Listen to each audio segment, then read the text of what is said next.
Each time that the United States invades nations, launches missiles, or finances regime change, it does so behind a propaganda campaign. Bolivian President Evo Morales has been forced out via a coup. Now, in this video, I'm going to break down exactly what is happening, why it's happened, and also share a video from 2018 of Evo Morales, and it may give you an indication as to why the U.S. is backing this. So first, this from the BBC. Bolivian army chief urges Morales to step down. Now, this is a democratically elected leader being forced out because the military told him to go.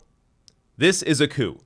Yet, most of the mass media that is reporting on this are posting headlines like this. Bolivian President Evo Morales resigns after army tells him to go. Yes, they just told him to go, and he's like, oh, well, now that you asked me to, okay, see ya. This is a coup. Or how about this one from CNN? Bolivian President Evo Morales steps down following accusations of election fraud. Ah, of course, because, when presidents are accused of something, they just step down. This is a coup. Now, on top of that, this is also a violent coup. So this from Common Dreams. Bolivia's socialist President Evo Morales was forced to resign Sunday under threat from the nation's military, police forces, and violent right-wing protesters who have burned and ransacked the homes of members of Morales' party, assaulted supporters of the president, and kidnapped a Bolivian mayor. So, clearly, he was forced out of power, even though he was a democratically elected president, forced out of power via a coup. Now, how about this election fraud? Because that's what they're going to go to. Oh, but how about the election fraud? I mean, he's got to go because of the election fraud. This stems from a claim by the Organization of American States, the OAS, a U.S.-backed group that tends to audit these elections. Now, this from Mark Weisbrot, co-director at the Center for Economic and Policy Research, breaks down what happened here. Well, it's officially a military coup now in Bolivia. And as usual, backed by the U.S. government. Without the U.S.-dominated OAS and a lot of terrible and even false reporting, it probably wouldn't have happened. They never did find any evidence of fraud in the October 20th election, but the media repeated the allegation so many times that it became true in this post-truth world. Going on to say the latest OAS audit repeats a major falsehood from the previous reports, pretending that there was an unusual jump in Evo's vote margin towards the end of the quick count. But the change was in fact gradual, as later reporting areas were more pro-Evo than earlier ones. And why is that? Well, as Kevin Cashman points out, this is because Morales' support is largely rural, and thus reports results later.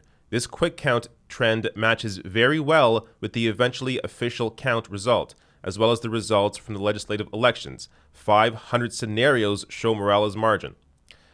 And eventually, the official count was released. Morales won in the first round 47.08% to 36.51%. If you had been watching the polls before the election, 5 out of 6 of them predicted the same result. Weird to have a fraud that matches up with the polls. So, this election clearly was legitimate. Now, you may wonder, well, if it's a legitimate election, then why is he being forced out via a coup? It's because the people with power and wealth don't like him. So here are some facts about what Morales has done in Bolivia. Morales came to power on the promise to tackle a history of inequality in the country.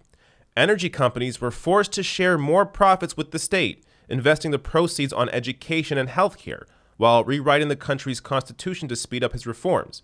Morales also connected the city's poorer periphery to places of employment, and by 2012, the poverty rate dropped by more than half from a decade before. And as Anna Shields at The Nation tweets, during Morales' presidency, income per person in Bolivia has grown at twice the rate of the Latin American average. Poverty has been reduced by 42%, and extreme poverty has dropped by 60%. So, Evo Morales lifted his country out of poverty. And on top of that, pushed back against energy companies and got them to invest more into healthcare and education. The people in power did not like him. Now, on top of that, Morales has also been highly critical of U.S.-backed intervention. So here's what he said in the face of Donald Trump in 2018. I now give the floor to the President of Bolivia. Thank you. El presidente de Estados Unidos, President of the United States of America, my brother Antonio Guterres, Secretary General of the United Nations, fellow presidents, brothers and sisters of the Security Council. Each time that the United States invades nations, launches missiles, or finances regime change, it does so behind a propaganda campaign which incessantly repeats the message that it is acting in the cause of justice, freedom, and democracy, in the cause of human rights or for humanitarian reasons. I would like to say to you frankly and openly here, in no way is the United States interested in upholding democracy. If such were the case, it would not have financed coup d'etat and supported dictators.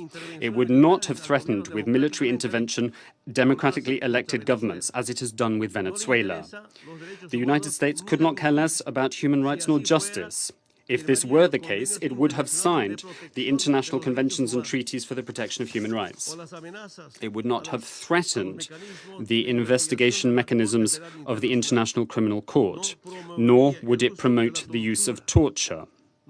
Nor would it have walked away from the Human Rights Council, and nor would it have separated migrant children from their families, nor put them in cages.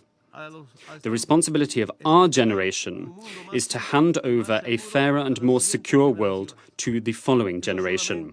We will only achieve this dream if we work together to consolidate a multipolar world, a world with common rules that are respected by and defended from all the threats ranged against the United Nations. Thank you very much. Thank you, Mr. President. So what else is there to say? Evo Morales is the first indigenous president of Bolivia. He took on energy companies, reduced poverty, and stood up for human rights in the face of Donald Trump. Now, he's been taken out of power by a U.S.-backed coup.